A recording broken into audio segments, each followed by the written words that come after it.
옆 사람 보시면서 인사하겠습니다. 잘 오셨습니다. 예, 꼭 은혜 받는 시간 되시기 바랍니다. 다시 한번요. 옆 사람 바라보시면서 은혜 받는 귀한 시간 되시기 바랍니다. 네, 감사합니다. 오늘 빌립보서 1장 12절에서 18절까지 말씀을 통해 기본에 충실한 전도자라고 하는 제목으로 함께 말씀을 나누려고 합니다. 이 시간 큰 은혜 받는 시간 되시기를 주님의 이름으로 축복합니다.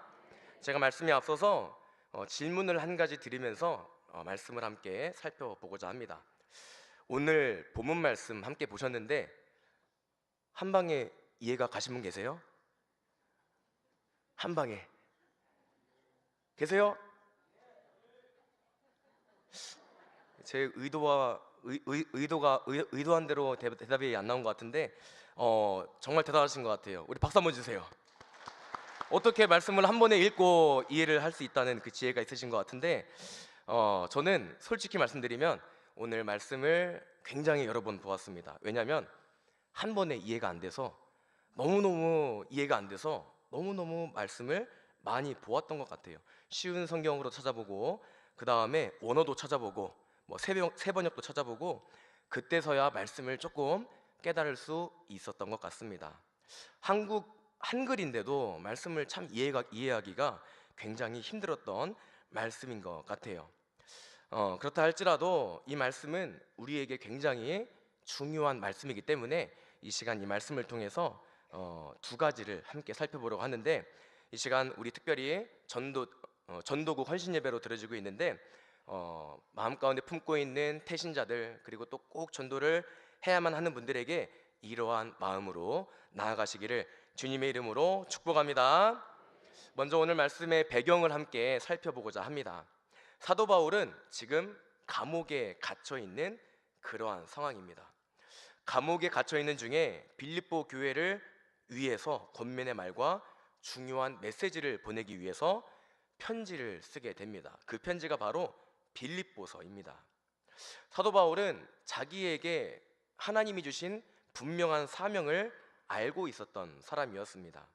사도행전 9장 15절의 말씀을 보면 이렇게 기록이 되어 있어요.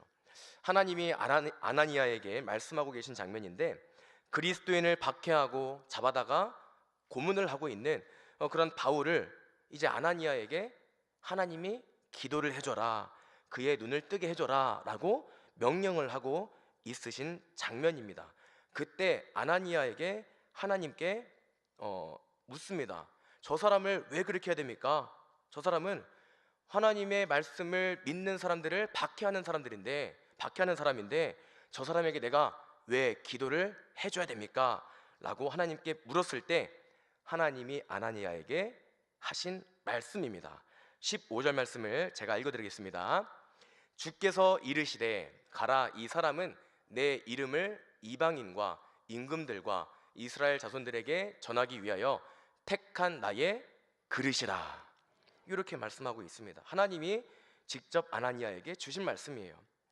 이처럼 사도 바울은 하나님이 자신에게 주신 사명을 분명히 알았기 때문에 이 사명에 대해서 끊임없이 열심을 품고 복음을 전하는 삶을 살았던 것입니다. 그러던 와중에 유대교의 지도자들과 로마 당국으로부터 제재를 받게 됩니다.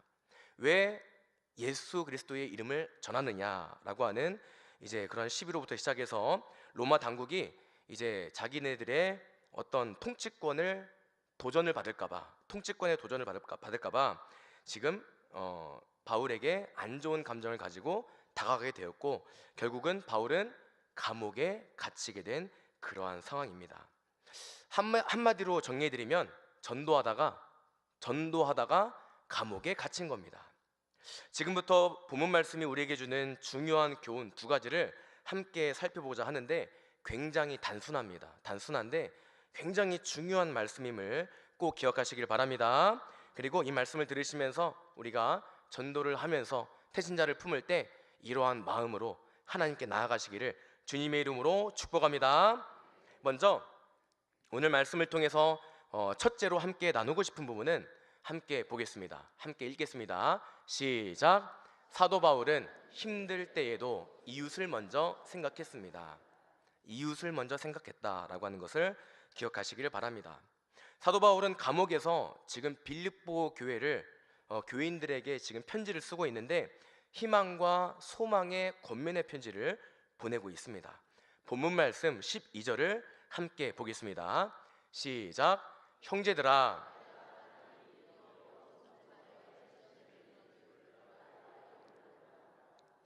아멘. 사랑하는 여러분, 이 말씀은 사도 바울이 본인이 지금 받은 고난과 지금 처해 있는 상황, 즉 감옥에 갇혀 있고 그렇게 힘들고 어려운 상황 속에서 오히려 하나님의 복음을 전하는 데에 도움이 되었다. 그 어려운 상황들이 오히려 하나님의 말씀을 전하는 데에 큰 도움이 되었다라고 이야기를 하고 있는 것입니다. 여기에서 말하는 사도 바울이 당한 일이라고 하는 짧은 한마디로 표현을 하고 있는데, 이 일은 어떤 것을 말하는 걸까요? 그냥 이제 수준 낮은 어려움들을 말하는 걸까요? 그것이 아닙니다. 사도 바울이 복음을 전하다가 로마 당국으로부터 체포를 당하고, 그리고 또 여기저기 끌려다니다가 재판을 받기 위해서 여기저기 붙잡혀 다니고, 그렇게 힘든 여정을 지금 이 세 글자로 표현을 하고 있습니다. 당한 일. 굉장히 힘들었던 여정을 당한 일, 이렇게 세 글자로 표현을 하고 있고, 그 이후에 이어지는 말씀들을 보면은 이 일로 인해서 복음 전파에 진전이 되었다라고 사도 바울이 지금 이야기를 하고 있어요. 어떻게 힘들고 어려웠던 그 일들이 복음 전파에 진전이 되었다라고 하는 표현으로 지금 나올 수가 있었던 것일까요? 저는 말씀을 보는 내내 어떻게 이럴 수 있을까? 감옥에 갇히고 그리고 또 끌려다니고 자유를 빼앗긴 상태로 굉장히 오랜 시간을 그렇게 다녔는데, 어떻게 그런 시간을 보내면서 그것 때문에 하나님의 복음이 전파가 될 수 있었다라고 하는 신앙의 고백을 할 수가 있었던 걸까요? 저는 말씀을 묵상하면서 이런 생각이 들기도 했습니다. 바울은 상황과 때를 가리지 않고 복음을 전하는 열정을 가지고 있었기 때문에 감옥에서도, 그리고 또 끌려다니는 그러한 모든 여정 속에서 주변 사람들한테 복음을 전하는 일에 게을리하지 않았을 것입니다. 그렇기 때문에 이 바울은 있는 곳, 가는 곳마다 어떤 상황에 있든지 결실을 맺을 수가 있었을 거예요. 복음 전파에 열심을 품었던 사도 바울이기 때문에 감옥에서 이루어진 전도, 그리고 또 여기저기 끌려다니면서 이루어졌던 전도, 그런 것들을 지금 신앙의 고백으로 복음 전파에 진전이 되었다라고 사도 바울이 지금 표현을 했을 수도 있습니다. 그런데 제가 말씀을 묵상하면서 들었던 생각은 뭐냐면, 사도 바울 자신이 감옥에 있음으로 인해서 빌립보 교인들이 걱정하고 염려할까봐 지금 그 사람들에게 안심하게 해주려고 하는 말처럼 들렸습니다. 저는 이 말씀을 묵상하면서 이러한 상상을 해보았습니다. 만약에 우리의 부모님이 본인의 잘못으로 인함이 아닌 터무니없는 이유로 감옥에 갔다고 상상을 해보겠습니다. 그리고 만날 수 있는 면회 날짜가 다가왔어요. 부모님을 만나러 갔습니다. 수감 중인 부모님께 묻습니다. 밥은 잘 먹었습니까? 생활은 불편하지 않습니까? 어디 힘든 거 없습니까? 부모님을 걱정하는 그런 마음으로 안부를 물어봅니다. 그러면 이 부모님이 뭐라고 할까요? 힘들어 죽겠다. 밥도 마음대로 못 먹고, 먹고 싶은 것도 마음대로 못 먹고, 그리고 또 보고 싶은 거, 자고 싶은 거, 내가 누릴 수 있는 거 아무것도 없으니까 자유를 다 빼앗겨가지고 너무너무 힘들다. 그냥 죽고 싶다. 이럴까요? 안 그럽니다. 어떻게 말하냐면, 괜찮아. 생각보다 편해. 생각보다 밥도 잘 나와. 생각보다 좋은 사람들 많이 만나서 지금 굉장히 편한 생활을 하고 있어. 음식도 굉장히 잘 나오고 생각보다 좋은 사람 만나서 너무너무 좋아. 이러지 않을까요? 편하지 않아도 편하다고 말할 것이고, 좋은 사람이 없어도 좋은 사람 만나서 너무너무 행복하다, 너무너무 편하다 말할 것이고, 음식이 맛이 없어도 생각보다 음식이 잘 나온다, 이렇게 말하면서 상대방을 안심시켜 줄 것입니다. 왜 그럴까요? 왜 그럴까요? 걱정할까 봐. 걱정할까 봐. 빌립보 교회는 사도 바울이 2차 전도 여행 중에 세운 교회입니다. 다른 곳에 복음을 전하기 위해서 브리스길라와 아굴라에게 맡기고 교회를 떠나긴 했지만 그 교회를 세우고 이끌어내고 그리고 또 복음을 전했던 그러한 교회이기 때문에 고향과도 같고 소중한 가족들이 있는 그러한 교회라고 굉장히 애정하는 교회였음에 틀림이 없습니다. 그래서 말씀 안에 든든히 서 나아가길 간절히 바랬을 것이고 하나님을 잘 섬겨서 정말 하나님이 쓰시고 함께 하시는 교회다라고 소문이 나기를 간절히 바라는 그런 마음도 있었을 것입니다. 그러나 당시는 우리가 잘 아는 것처럼 교회가 생겨난 지 얼마 되지 않은 시점입니다. 그렇기 때문에 교회 안에서 여러 가지 문제가 있었던 것으로 보입니다. 이러한 상황 속에서 자기 자신을 걱정하고 있는 빌립보 교인들을 안심시키려고, 그리고 또 그러한 신앙의 모양, 올바른 신앙의 모양으로 권면하기 위하여 복음을 이제 메시지를 써서 이제 빌립보서를 기록을 해서 편지를 쓰고 있는 사도 바울의 그러한 마음들이 이 빌립보서 1장에 기록이 되어 있는 것입니다. 자기 힘들었던 얘기는 하나도 하지 않고 긍정적인 말로 빌립보 교인들이 안심할 수 있도록 배려하고 있는 사도 바울의 마음이 돋보이게 되는 것입니다. 사랑하는 여러분, 저는 사도 바울의 이러한 모습을 보면서 이런 표현이 떠올랐습니다. 믿음이 굉장히 어른스럽다. 맞습니까? 또 믿음이 굉장히 성숙하다. 이러한 생각이 들었습니다. 아무리 신앙생활 오래 했어도 믿음이 성숙해지지 않는 분들도 계십니다. 어린 아이와 같은 분도 계세요. 나이를 들어감에 따라서 현재 내가 있는 자리에서 우리는 나이값도 해야 하고 이름값도 해야 되는데 그러지 못하는 분들도 계십니다. 나의 수고와 나의 힘든 마음을 알아주길 원하는 마음보다 상대방을 먼저 생각하는 마음, 그 마음을 가지고 있던 사람이 바로 사도 바울인 것입니다. 저는 이 말씀을 묵상하면서 나를 나타내기 위한 마음이 아니라 이웃을 생각하는 마음이기 때문에 예수님이 말씀하셨던 것, 이웃을 사랑하라 라고 하는 말씀에 해당되는 행위라고도 보여지기도 했습니다. 사도 바울은 자신의 처지를 일일이 설명하면서 나의 힘듦과 불편함을 토로하기보다 빌립보 교인들이 걱정할까봐 그들을 안심시키려는 의도로 자신의 일은 그저 한마디, 당한 일, 세 글자로 표현을 하고 있고, 오히려 이러한 역경을 통해서 하나님이 주신 결과물, 복음 전도의 이야기들을 지금 간증으로 이제 성경 말씀에 기록을 하고 있는 것을 볼 수가 있습니다. 사랑하는 여러분, 우리는 어떻습니까? 우리는 어떤지 한번 되돌아보시기를 바랍니다. 우리 남성분들 미리 죄송하다는 말씀을 드리면서 이 말씀을 좀 드려보겠습니다. 우리 남성분들 제가 이렇게 조금 이렇게 보다 보니까 좀 이렇게 하시는 것 같아요. 군대 갔다 오면 군대 가서 온갖 고생한 거, 그리고 또 힘들었던 거 굉장히 과장시켜서 말씀하지 않습니까? 왜냐하면 다른 분들이 모르니까, 안 봤으니까 내가 있었던 곳이 가장 힘들었던 것처럼, 내가 근무했던 곳이 굉장히 특별한 곳인 것처럼 설명을 하면서 굉장히 과장시키는 경우도 굉장히 많은 것 같아요. 축구공 2개를 던져놓고 코피할 때까지 축구를 한 이야기, 그리고 또 쉬지 않고 일해서 일주일 만에 다리를 만든 얘기, 그리고 또 행군을 너무 많이 해서 무릎에 연골이 있다는 얘기 많이 들어보셨어요? 사실은 당연한 건데 굉장히 과장시켜서 말을 합니다. 왜냐하면 나의 고생을, 나의 힘듦을 위로받고 싶고, 그리고 또 과장시켜서 나의 힘듦을 이제 나타내고 싶은 마음이 있기 때문에 그렇습니다. 우리는 이렇게 나의 수고와 어려움, 힘듦을 상대방으로부터 위로를 받고 싶어하는 본능이 있습니다.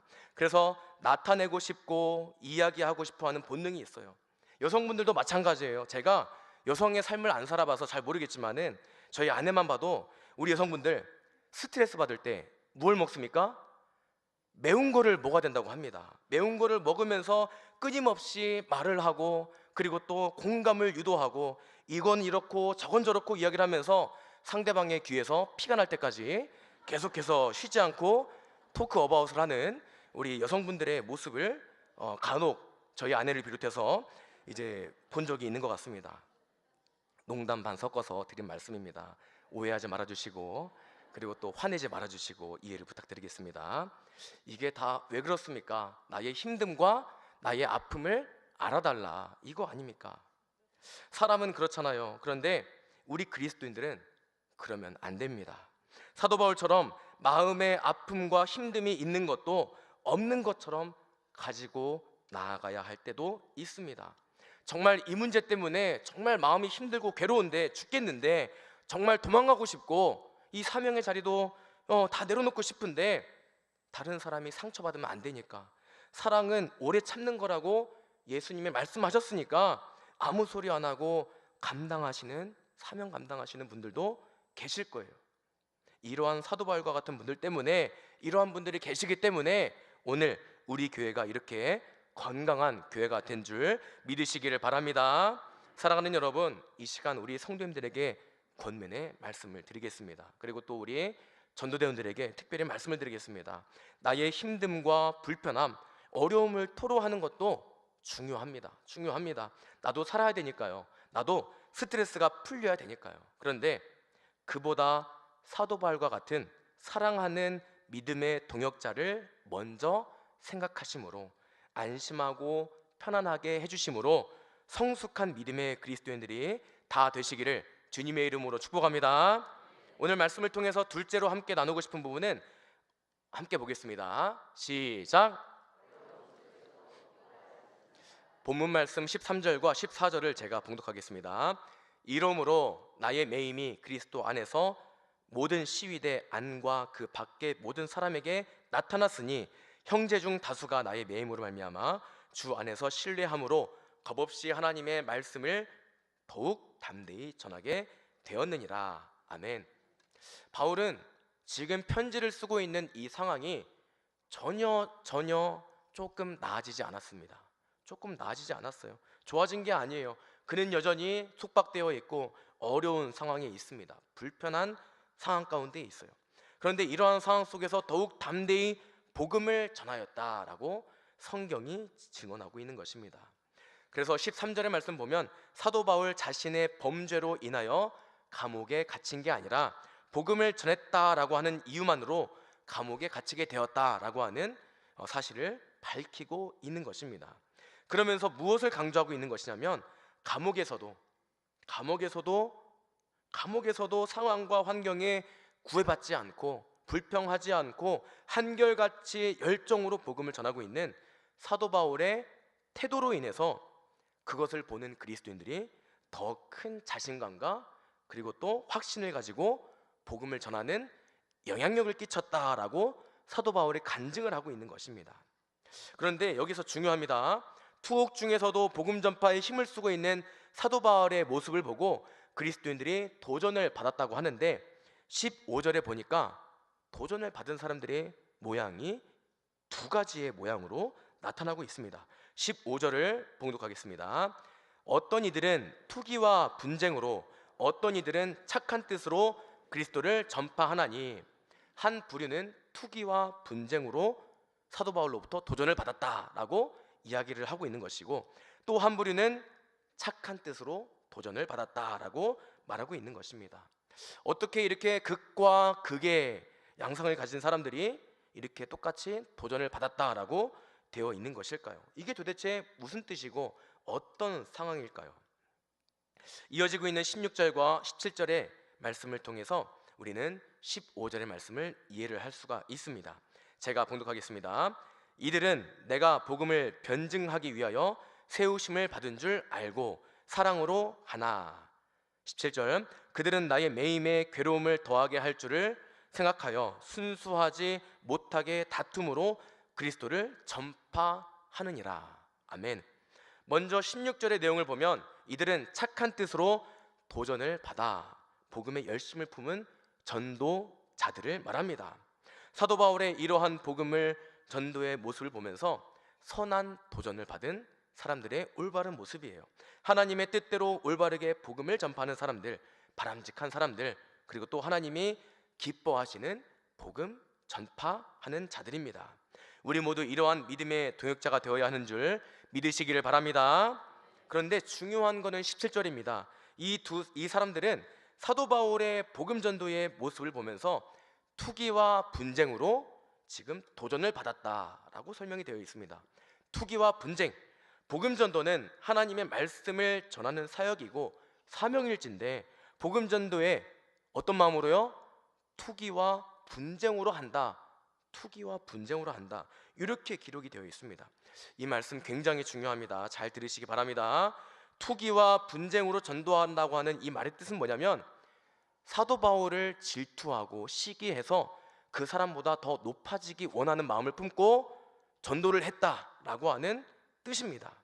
사도 바울을 뛰어넘고 싶다, 이기고 싶다, 그보다 더 훌륭한 사람이 되고 싶다. 복음을 알고 복음을 전하는 사람들인데 사도 바울의 복음 전도에 열정을 품은 모습을 보면서 질투했다, 시샘했다라고 하는 이야기를 지금 하고 있는 것입니다. 다른 사람들이 높여주니까, 칭찬하니까, 위해주니까, 그리고 또 걱정해주니까 시기했다라고 하는 뜻입니다. 이들은 사도 바울보다 더 높아지기 위해서 복음을 전했고 사도 바울을 속상하게 만들려고 더 열심히 복음을 전했다라고 성경이 증언하고 있는 것입니다. 사랑하는 여러분, 이러한 목적을 가지고 이루어지는 복음 전도, 열매를 맺을 수 있겠습니까? 맺을 수도 있어요. 뒤에 보시면은 맺었다고 나옵니다. 다른 사람을 시샘해서 미워해서 이루어지는 전도, 이러한 전도 활동에 성령님이 함께 하시겠습니까? 제가 볼 때는 아닌 것 같기도 한데 그럴 수도 있을 것 같아요. 다른 사람을 이기고 싶어서 이루어지는 전도, 어떠한 동기에서든 복음 전도만 한다면 그것이 하나님께 기쁨이 되는 것일까요? 복음을 전하는 것은 나를 통하여 성령님이 일하시는 것이기 때문에 다른 사람을 이기고 싶어서, 짓누르고 싶어서, 시샘해서, 미워해서 그 사람 위로 올라가고 싶어서 인간적인 욕심에 의해서 이루어지는 전도, 과연 성령님이 함께 하실까 우리는 고민해 볼 필요가 있습니다. 저도 잘 모르겠습니다. 굉장히 오래 고민을 하고 말씀을 보면서 묵상을 했지만 저도 잘 모르겠습니다. 그런데 이 말씀은요, 그것이 옳다 틀리다를 지금 논쟁하고 있지 않습니다. 사도 바울이 뭐라고 있냐면 그러한 와중에서도 그리스도의 복음이 전파된 것에 나는 기뻐한다 라고 지금 말씀에 기록이 되어 있습니다. 18절의 말씀을 함께 보겠습니다. 18절 제가 읽겠습니다. 그러면 무엇이냐, 거칠애로 하나 참으로 하나 무슨 방도로 하든지 전파되는 것은 그리스도니 이로써 나는 기뻐하고 또한 기뻐하리라. 아멘. 하나님의 복음에 사람의 생각이 들어가니까 그것이 잘못됐다, 그것이 이렇게 하는 게 맞다, 이렇게 하는 것이 틀리다, 이러한 이분법적으로 분류가 되고 있는 것입니다. 어떠한 동기에서든 하나님의 복음이 선포가 되어지면 그리고 또 그로 인해서 복음 전도가 이루어진다면 이 사도 바울과 같이 복음으로 인해서 전파된 것에 의해서 기뻐하는 마음을 가지고 주를 바라보게 되는 저와 여러분들이 다 되시기를 주님의 이름으로 축복합니다. 제가 말씀을 정리하겠습니다. 이러한 두 가지의 말씀, 오늘 말씀을 통해서 두 가지의 말씀을 함께 살펴보았습니다. 첫째는 사도 바울은 힘들 때에도 이웃을 먼저 돌아보는 생각을 가지고 복음을 전도했습니다. 사랑하는 동역자가 불안해하고 힘들어할까봐 오히려 감옥에서 열매를 맺었고 그리스도의 복음이 선포되었다는 간증을 합니다. 내가 힘들었던 것을 이야기하는 것이 아니라 그는 이러한 고난과 힘듦을 통해서 복음이 전하여졌고 그리고 또 예수님을 믿는 사람이 생겨났음을, 기쁜 소식을 전하고 있음을 기억하셔서 우리 또한 사도 바울과 같이 나의 힘듦을 상대방에게 하나하나 언급하면서 힘들게 귀에 피나게 이야기하는 것이 아니라 온전히 하나님께서 나를 위로해 주시고 하나님이 일할 것을 맡겨드리며 주께 나아가시는 저 여러분들 되시기를 주님의 이름으로 축복합니다. 둘째로는 어려움 속에서도 기뻐하였다라고 이야기를 드렸습니다. 우리의 삶에는 계속해서 어려움이 찾아옵니다. 어려움이 있기 때문에 우리의 인생이 아름답다고 하는 말도 있습니다. 사도 바울은 자신의 이러한 전도 활동으로 인해서 시세 많은 사람들이 있었지만 그로 인한 힘든 마음을 표현하기보다 그리스도의 복음이 전파되었다라고 하는 그 사실을 통해서 오히려 기뻐하였습니다. 내가 어떤 이야기를 듣던, 그리고 또 결과가 있건 없건 우리 마음에 실족하는 마음이 생기고 여러 가지 아쉬운 마음이 생길지라도 온전히 하나님 아버지의 복음으로 인해서, 선포된 복음으로 인해서 한 영혼이라도 죽게 돌아오게 되는 그러한 역사가 일어난다면 하나님께 기쁨으로 감사하시고 죽게 나아가시는 저와 여러분들이 다 되시기를 주님의 이름으로 축복합니다. 축복합니다.